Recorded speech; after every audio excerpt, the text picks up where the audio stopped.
Nitrogen cycle को detail में पढ़ने से पहले इसके बारे में कुछ सामान्य जानकारी पढ़ लेते हैं। जैसे हमें पता है कि प्रकृति में लगभग 118 के आसपास तत्व पाए जाते हैं, जैसे हमें केमिस्ट्री में पढ़ते हैं। ठीक है, अब इन तत्वों में से कुछ तत्व बहुत आवश्यक होते हैं जीवों के लिए। अब क्या होता है कि ये तत्व जीवों तक पहुंचते कैसे हैं? तो देखो, ये तत्व कहाँ होंगे? वातावरण में। अब वातावरण से इनको पादपों के द्वारा ग्रहण किया जाता है। पादप कैसे करेंगे? प्रकाश संश्लेषण के टाइम में। प्रकाश संश्लेषण के टाइम में क्या होता है कि ये हमें पता है कि CO2 गैस के द्वारा ये खाद्य पदार्थ का निर्माण करते हैं। मतलब प्रकाश संश्लेषण की प्रक्रिया में CO2 गैस अहम भूमिका निभाती है। श्वसन के टाइम में ये भी हमारी तरह ऑक्सीजन गैस लेते हैं और अवशोषण मृदा के द्वारा कुछ तत्वों का अवशोषण कर लेंगे। अवशोषण, श्वसन और प्रकाश संश्लेषण के द्वारा ये तत्व जो है पादपों तक पहुंच जाएंगे। अब पादपों से भोजन के द्वारा जंतुओं तक पहुंच जाएंगे। भाई हमें पता है कि हम पादपों से भोजन प्राप्त करते हैं, तो ये तत्व कहाँ आ गए? जंतुओं में। अब जंतु क्या करेंगे? हमें पता है कि श्वसन के टाइम में CO2 गैस छोड़ते हैं, ठीक है, और ऑक्सीजन गैस लेते हैं। तो ये CO2 कहाँ आ गई? वातावरण में। CO2 यौगिक है, इसमें क्या है? कार्बन, ऑक्सीजन, ठीक है ये। और उत्सर्जन के टाइम में जैसे यूरिया है, urea, uric acid, uric acid, uric acid और अमोनिया, अमोनिया, इनका क्या करेंगे? इनका एक्सक्रीशन इस फॉर्म में, ठीक है। अब यूरिया भी यौगिक है, यूरिक एसिड, ये सब क्या है? यौगिक है, ठीक है। अब इनमें भी तत्व प्रेजेंट होंगे। और क्या होगा? यदि इनकी मृत्यु हो जाए, मृत्यु के बाद में कुछ जीवों के द्वारा अपघटन कर दिया जाता है। अपघटन के बाद में ये एलिमेंट जंतुओं से पुनः वातावरण में आ गया, ठीक है, ये आ गए वातावरण में। अब ये चक्र जो है चलता रहेगा। अब इसी चक्र को हम बोल देंगे जैव भू रासायनिक चक्र, जैव भू रासायनिक चक्र। ये चक्र जो है बहुत सारे होते हैं, जैसे हमें पता है नाइट्रोजन साइकिल पढ़ रहे हैं, नाइट्रोजन चक्र, CO2 चक्र, जल चक्र, ठीक है। जल चक्र में हाइड्रोजन चक्र को भी इसी के अंदर इंक्लूड कर लेंगे, ठीक है। CO2 में कार्बन चक्र को इंक्लूड कर लेंगे। तो ये चक्र जो है ऐसे चलता रहता है और पादपों से जंतुओं से पुनः वातावरण में ये चक्र चलता रहेगा। अब हमारा टॉपिक स्टार्ट होगा नाइट्रोजन साइकिल, ठीक है। ये इसके बारे में कुछ सामान्य, जैसे कि सबको पता है वायुमंडल में नाइट्रोजन जो है लगभग 78% होती है। अब देखो, इतनी होने के बाद भी इसका यूज हम नहीं कर सकते, डायरेक्ट नाइट्रोजन गैस के रूप में इसका यूज नहीं कर सकते। तो क्यों नहीं कर सकते? क्योंकि नाइट्रोजन जो गैस है एक अन्य तत्वों की अपेक्षा ये अक्रिय है, इनएक्टिव है, इसीलिए इसका इसी फॉर्म में हम यूज़ नहीं कर सकते। हमने पहले ही पढ़ा है कि नाइट्रोजन को जो है पादपों के द्वारा इसको यौगिकों में बदला जाता है, ठीक है, यौगिकों में बदला जाता है और फिर ये पादपों के द्वारा यूज किया जाता है, पादप से जंतुओं तक पहुंचते हैं, ठीक है।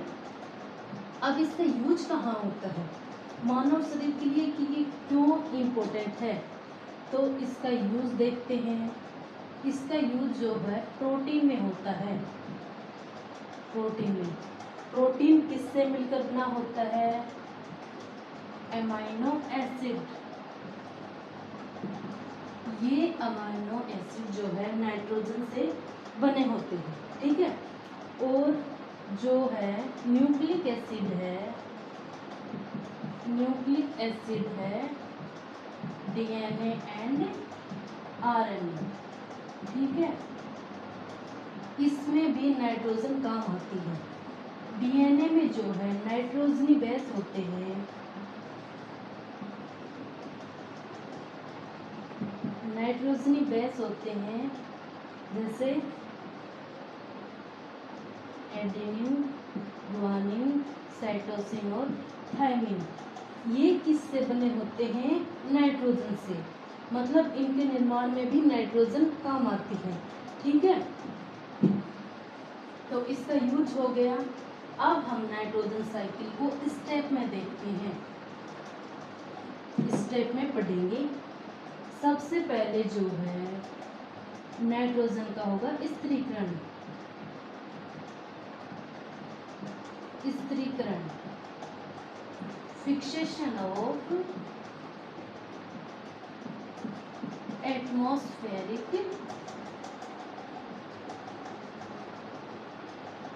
Atmospheric nitrogen.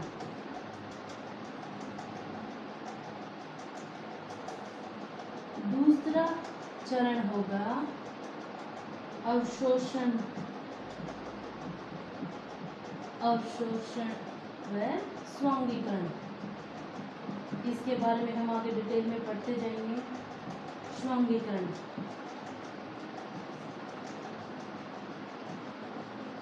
absorption and assimilation।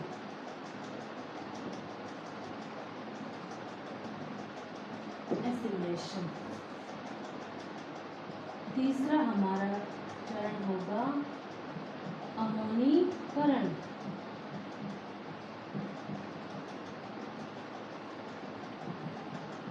Ammonification. चौथा चरण होगा नाइट्रीकरण।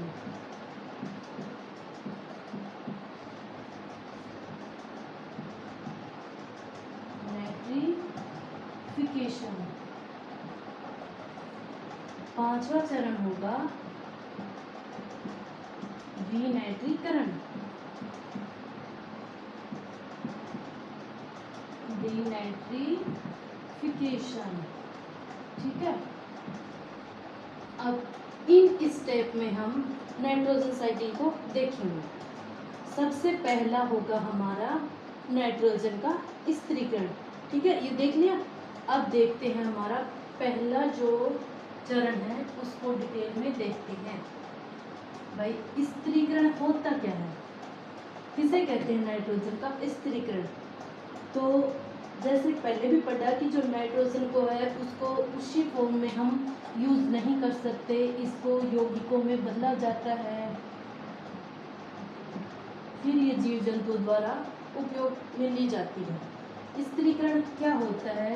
नाइट्रोजन को यौगिकों में परिवर्तन ही नाइट्रोजन का स्त्रीकरण कहलाता है। ठीक है, अब ये जो स्त्रीकरण है ये कई प्रकार से होता है। पहला होगा प्राकृतिक रूप से। प्राकृतिक रूप से, प्राकृतिक रूप से कब होगा? जब बिजली चमकती है उस टाइम में क्या होता है कि जो नाइट्रोजन है, नाइट्रोजन जो है उस टाइम पे ऑक्सीजन के साथ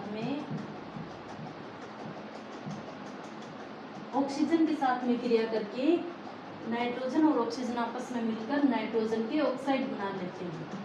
ठीक है,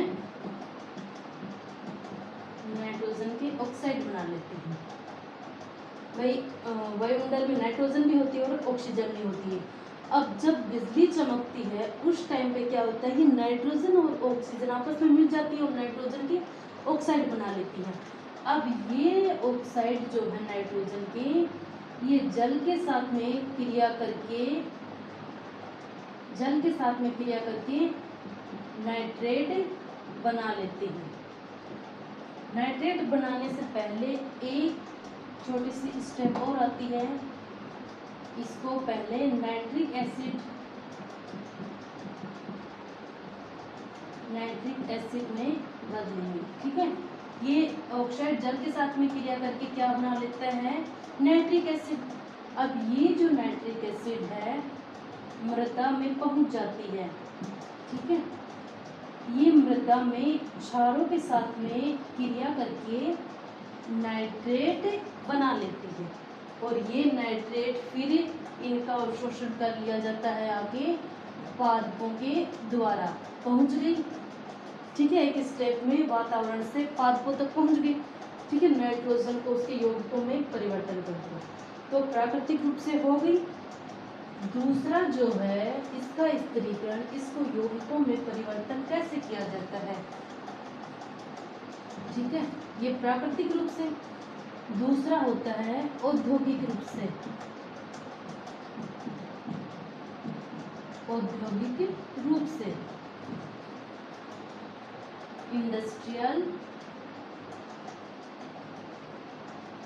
इंडस्ट्रियल नाइट्रोजन फिक्सेशन। ये कैसे होता है औद्योगिक रूप से? तो इसमें होता है जो खाद है, रासायनिक जो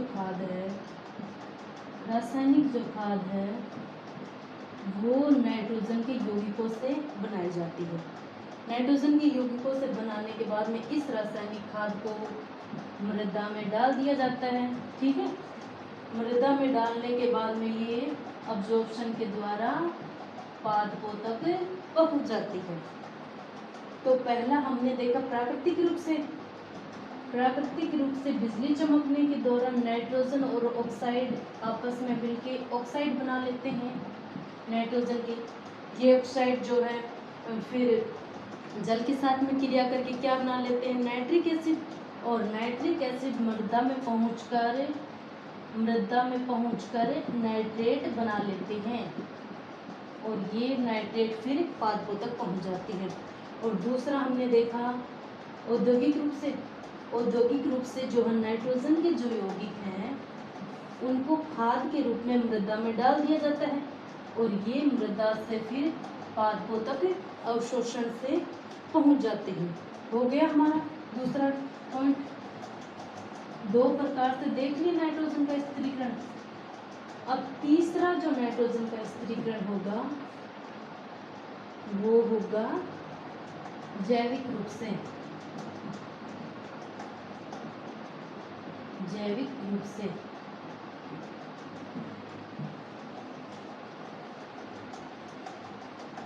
अब इसमें ये इम्पोर्टेंट है, जैविक रूप से कैसे होगा नाइट्रोजन का। नाम से पता चल रहा है जब नाइट्रोजन का स्थिरीकरण, मतलब नाइट्रोजन का उसको यौगिकों में परिवर्तन, जब नाइट्रोजन का स्थिरीकरण जो है जीवों के द्वारा या जीवित प्राणियों द्वारा होता है तो उसे कहते हैं जैविक रूप से नाइट्रोजन स्थिरीकरण। ठीक है, अब ये कैसे होगा?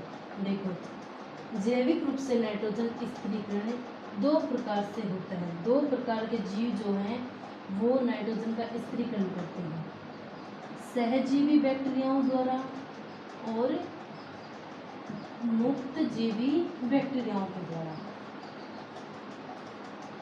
सहजीवी से मतलब समझ गए होंगे आप, और नहीं भी समझे तो बता देते हैं। सहजीवी संबंध में क्या होता है? एक होता है होस्ट और दूसरा पैरासाइट। ठीक है, पैरासाइट।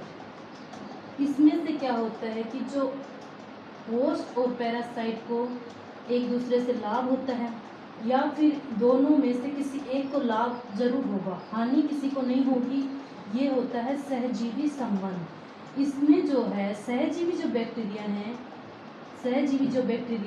उसमें से देखते हैं जो लेग्यूम कुल के जो पादप होते हैं, लेग्यूम या इसको बोल सकते हैं सिंब कुल के जो प्लांट होते हैं उसके अंदर एक बैक्टीरिया होता है राइजोबियम।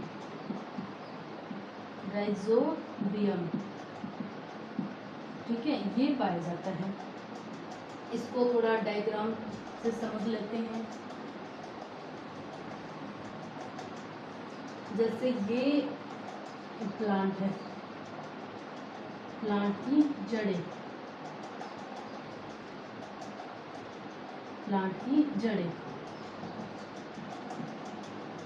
ठीक है।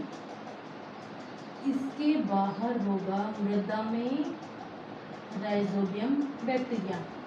हम प्रोसेस पढ़ रहे हैं कि ये राइजोबियम जो है इनके जड़ों के अंदर वाले भाग तक पहुंचता कैसे है, कैसे संक्रमण करता है। तो ये मृदा के अंदर, ये मृदा के कण, मृदा, और ये है राइजोबियम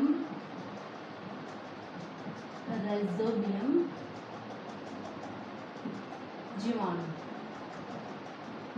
राइजोबियम बैक्टीरिया। ये राइजोबियम बैक्टीरिया जो है ये है मूल रोम।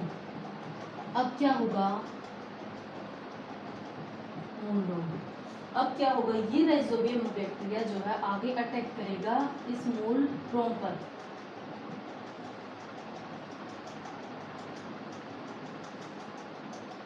इस मूल रोम पे आगे अटैक करेगा, ठीक है। अटैक करने के बाद में ये जो मूल रोम है ये ऐसा है। अब जैसे ही अटैक हुआ संक्रमण के बाद में ये क्या होगा, ये मूल रोम आगे अपने स्ट्रक्चर में परिवर्तन कर लेगा और मुड़ जाएगा, ठीक है। मुड़ने के बाद में क्या होगा, ये राइजोबियम बैक्टीरिया क्या होगा, ये धागे के रूप में इसके अंदर वाले पार्ट में पहुंच जाएंगे, ठीक है। धागे के फॉर्म में एक धागा नुमा संरचना बना लेते हैं और इसके कोर्टेक्स वाले पार्ट में पहुंच जाएंगे। ये जो है इसका कोर्टेक्स पार्ट है, संरचना प्रणाली इसमें यहाँ तक पहुंच गया। अब क्या होगा कि ये कोर्टेक्स पार्ट में पहुंचने के बाद में जो है इसमें आगे विभाजन होता रहेगा, ठीक है। ये सेल्स आगे विभाजित होती रहेंगी, ऐसे विभाजन होने के बाद में वृद्धि कर लेंगे और आकार क्या होगा, इनका बड़ा हो जाएगा, ठीक है। आकार बड़ा हो जाएगा और अब इसी स्ट्रक्चर को बोलेंगे हम ग्रंथिका, ठीक है। इसके कारण ही जो है इन जड़ों, ये जो लेग्यूम कुल की जो जड़ें हैं ये गांठ-नुमा स्ट्रक्चर बना लेती हैं और कई जगह से फूली हुई दिखाई देती हैं, ठीक है, ग्रंथिका के कारण ही। ये क्या है, गांठ-नुमा स्ट्रक्चर या ग्रंथिका। अब जो है इसी ग्रंथिका में होगा निफजीन। ये निफजीन का क्या काम होगा, ये निफजीन जो है नाइट्रोजन का स्थिरीकरण करने के लिए उत्तरदायी होता है। मतलब इसी के कारण ही जो है यहाँ पर जो नाइट्रोजन है उसको नाइट्रेट में या फिर नाइट्रोजन को उसके यौगिकों में बदला जाता है, इसके कारण ही। अब यहाँ पर एक एंजाइम भी होता है जो इस क्रिया में हेल्पफुल होता है। कौन सा एंजाइम है, नाइट्रोजिनेज। नाइट्रोजिनेज एंजाइम इस क्रिया में सहायक होता है, ठीक है। ये एंजाइम क्या करेगा, ये एंजाइम जो है ऑक्सीजन की प्रेजेंस में काम नहीं कर पाएगा। मतलब इस एंजाइम को जो है ऑक्सीजन की अनुपस्थिति आवश्यक होती है। यदि ऑक्सीजन होगी तो ये एंजाइम काम नहीं कर पाएगा। तो अब इस ऑक्सीजन को बाहर कौन निकालेगा, इसमें जो है एक केमिकल होता है, लैग हेमोग्लोबिन। ये एक रसायन होता है जो इस ऑक्सीजन को एंटर नहीं करने देता, मतलब एक अपमार्जक की तरह है, कार्य करता है और इस ऑक्सीजन को बाहर निकालने का काम करता है। तो यहाँ का वातावरण क्या हो जाएगा, ऑक्सीजन से रहित।